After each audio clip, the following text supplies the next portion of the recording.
Hi class, today I'm going to be introducing the idea of vector diagrams to you.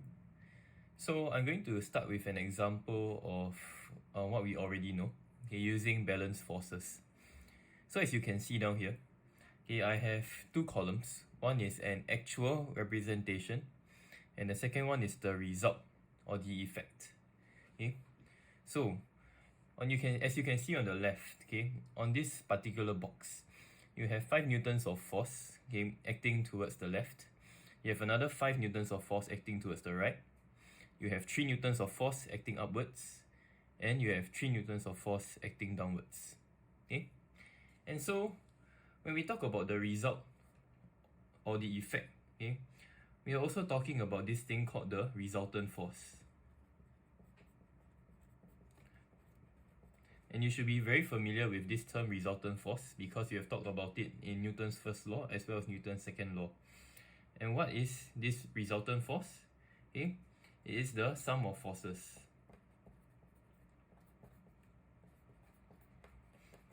Okay, but we add the sum of forces using vectors. So once again, when we talk about vectors, okay, we have to consider magnitude and direction.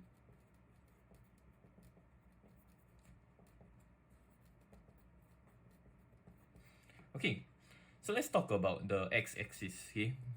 When we talk about this direction, you can see 5 newtons acting on the left and 5 newtons acting on the right, okay? And so, the sum of the forces would be 0, okay? When we talk about left and right. And what about up and down?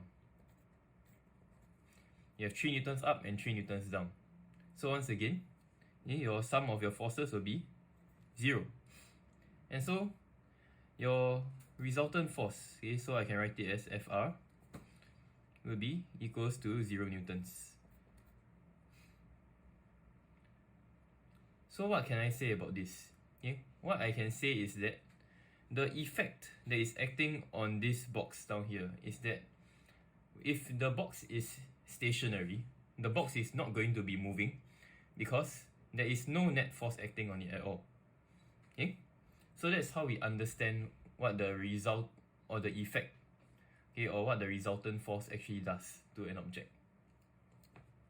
Okay, well, what if I'm going to have unbalanced forces? So down here I have an example where I have 5 newtons being pulled towards the left and I have 3 newtons being pulled towards the right. So what is the effect? Okay, so once again, because we know that resultant force is the sum of forces,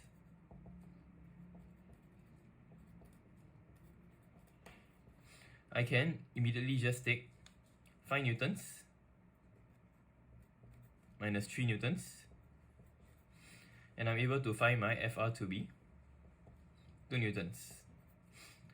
And this is incomplete because we are talking about vectors again, and so we need to talk about the direction. And so I'll need to write 2 newtons to the left.